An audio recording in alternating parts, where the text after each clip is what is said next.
हलछट व्रत कथा जो इस प्रकार है। एक नगर में दो स्त्रियां रहती थीं।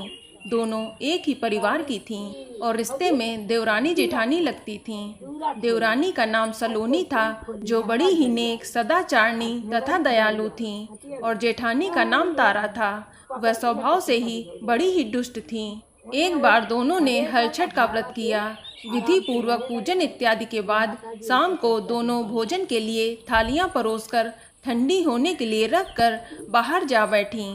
उस दिन सलोनी ने खीर तथा तारा ने महेरी बनाई थी। अचानक दो कुत्ते उनके घर में घुसे और भोजन खाने लगे।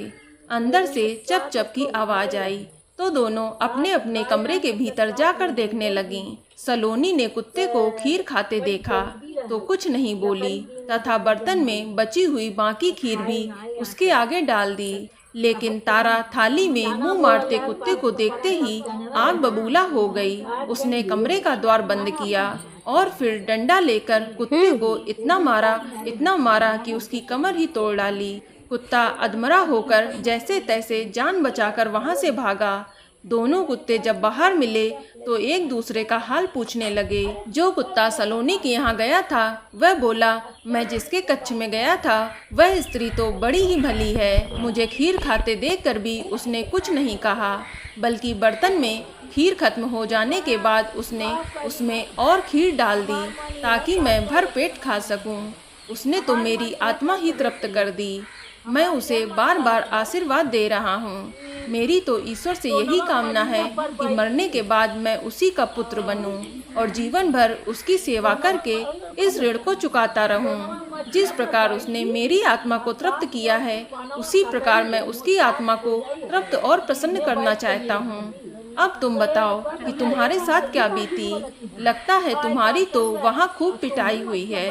तब दूसरा कुत्ता बड़े ही दुखी स्वर से बोला, तुम्हारा अनुमान ठीक है। आज से पहले मेरी ऐसी दुर्गति कभी नहीं हुई थी।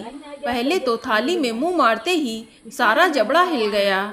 फिर भी भूख से परेशान होकर मैंने 2-4 कौर सटके ही थे कि वह दुष्ट आ गई और कमरा बंद करके डंडे से उसने मुझे इतना मारा कि मेरी कमर ही तोड़ डाली।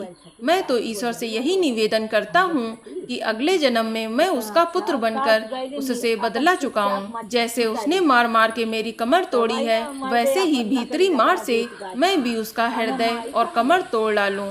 कहते हैं कि बेजुबान की बद्दुआ बहुत बुरी होती है। इसे दैव योग ही कहा जाएगा। कि दूसरा कुत्ता शीघ्र ही मर गया और मरकर उसने तारा के घर में ही पुत्र रूप में जन्म लिया। पुत्र रत्न पाकर तारा बहुत खुश हुई। पुत्र को लेकर उसने अपने मन में बड़े बड़े मंसूबे बांध लिए। मगर दूसरे दिन ही जब घर में हलषष्ठी का पूजन हो रहा था, तब वह लड़का मर गया। तारा की तो जैसे दुनिया ही उजड़ गई। वह दहाड़े मार मार कर रोने लगी, मगर किया भी क्या जा सकता है। जैसे तैसे उसने अपने सीने पर सब्र का पत्थर रख लिया। फिर तो हर वर्ष उसके लड़का होता और हलषष्ठी के दिन मर जाता। जब 3-4 बार ऐसा हुआ तो तारा को इस पर कुछ संदेह हुआ कि आखिर मेरा लड़का हलषष्ठी के दिन ही क्यों मरता है। फिर एक रात सपने में उसे वही कुत्ता दिखाई दिया।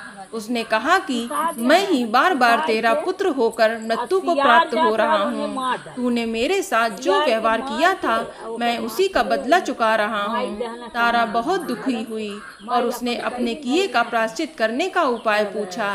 तब उस कुत्ते ने बताया कि अब से हलछट के व्रत में हल से जुता हुआ अन्न तथा गाय का दूध दही न खाना, होली की भुनी हुई बाल तथा होली की धूल आदि हलछट पूजा में चढ़ाना। तब कहीं मैं तेरे घर में आकर जीवित रहूंगा। पूजा के समय यदि तारक गण छिटके तो तू समझना कि अब मैं यहाँ जीवित रहूंगा। तारा ने वैसा ही किया और इस साल हलषष्ठी के व्रत के प्रभाव से उसकी संतान जीने लगी। तभी से संतान कामना और सुख सौभाग्य के लिए यह व्रत किया जाने लगा। तो बोलो हलषष्ठी माता की जय। तो दोस्तों, यह जानकारी आपको अच्छी लगी तो कमेंट में जय माता दी जरूर लिखें। और अगर आपका कोई सवाल हो तो उसे कमेंट बॉक्स में अवश्य पूछ लें। और इस वीडियो को लाइक करें, शेयर करें और साथ ही साथ चैनल को सब्सक्राइब करें। धन्यवाद।